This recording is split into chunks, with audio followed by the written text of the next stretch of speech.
Good morning. Ngasigi runes ki reading sa pwede yang ko. Runes reading se group 1 group 2 na khado se ko. Group 1 na hadi karamba symbol laki yang se aduga group 2 na karamba symbol laki ha bado ha petan yang na se ko.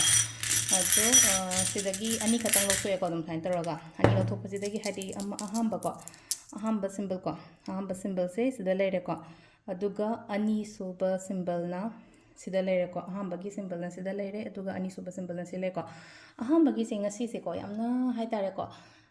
ꯁꯥꯎꯗꯕ ꯑꯃ ꯂꯩꯔꯦꯀꯣ ꯁꯥꯎꯕ ꯐꯥꯗꯕ ꯈꯣꯠꯄ ꯑꯗꯨꯝꯕ ꯍꯥꯏꯔꯁꯤꯅꯀꯣ patience ꯂꯩꯌꯨꯀꯣ patience ꯂꯩꯌꯨ stability ꯐꯖꯅ ꯂꯥꯛꯀꯅꯤ ꯑꯩꯅ patience ꯂꯩꯔꯒꯗꯤ ꯑꯗꯨꯒ ꯑꯃꯁꯨ ꯂꯩꯅꯀꯣ ꯍꯥꯏꯗꯤ ꯄꯥꯡꯒꯜ ꯊꯧꯅꯥ ꯂꯩꯕ ꯑꯣꯏꯅ ꯑꯣꯏꯀꯣ ꯑꯗꯨꯒ ꯍꯥꯏꯗꯤ ꯊꯕꯛ ꯑꯃ ꯇꯧꯕꯗ ꯌꯥꯝꯅ ꯏꯅꯤꯁꯤꯌꯦꯇꯤꯞ ꯂꯧꯔꯒꯒꯨꯝꯕ ꯊꯕꯛ ꯇꯧꯕꯤꯌꯨꯀꯣ ꯉꯁꯤꯒꯤ ꯑꯣꯏꯅ ꯁꯤꯁꯤꯅ ꯑꯩꯈꯣꯏꯒꯤ ꯑꯍꯥꯟꯕ ꯔꯨꯟꯁꯀꯤ ꯃꯤꯅꯤꯡ ꯀꯣ ꯑꯗꯨꯒ ꯑꯅꯤꯁꯨꯕ ꯔꯨꯟꯁꯀꯤ ꯃꯤꯅꯤꯡꯅ ꯑꯃꯨꯛ ꯀꯩ ꯍꯥꯏꯒꯦ ꯍꯥꯏ ꯀꯥꯟꯁꯤꯗꯀꯣ ꯍꯥꯏꯗꯤ ꯄ꯭ꯔꯣꯒ꯭ꯔꯦꯁꯀꯨꯝꯕ ꯂꯩꯕꯁꯦ ꯍꯥꯏꯇꯥꯔꯦ ꯉꯁꯤ ꯑꯩꯅ ꯊꯕꯛ ꯏꯪꯈꯥꯡ ꯆꯠꯀꯦ ꯍꯥꯏꯔꯒꯗꯤ ꯄ꯭ꯔꯣꯒ꯭ꯔꯦꯁꯀꯨꯝꯕ ꯂꯩꯕ ꯒ꯭ꯔꯣꯊ ꯂꯩꯕ ꯐꯖꯅꯀꯣ ꯍꯥꯏꯗꯤ ꯑꯩꯅ ꯆꯠꯇꯣꯔꯤꯕ ꯊꯕꯛꯁꯦ ꯃꯤꯅꯤꯡꯐꯨꯜ ꯑꯣꯏꯕ ꯍꯥꯏꯇꯥꯔꯦꯀꯣ ꯃꯔꯨ ꯑꯣꯏꯕ ꯊꯕꯛꯀꯨꯝꯕꯁꯨ ꯑꯣꯏꯕꯁꯨ ꯌꯥꯏꯀꯣ ꯑꯗꯨꯅ ꯆꯠꯇꯧꯔꯤꯕ ꯂꯝꯕꯤꯁꯦ ꯑꯩꯉꯣꯟꯗ ꯌꯥꯝꯅ ꯐꯖꯅ ꯍꯥꯏꯗꯤ ꯃꯥꯏ ꯄꯥꯛꯑꯣ ꯃꯪꯒꯣꯜ ꯑꯣꯏꯌꯣ ꯍꯥꯏꯅ ꯑꯗꯨꯃꯥꯏꯅ ꯄꯤꯔꯤꯀꯣ ꯑꯗꯣ ꯁꯤꯁꯤꯅ ꯑꯩꯈꯣꯏꯒꯤ ꯉꯁꯤꯒꯤ ꯑꯣꯏꯅ ꯔꯨꯟꯁꯀꯤ ꯔꯤꯗꯤꯡꯀꯣ ꯃꯌꯥꯝ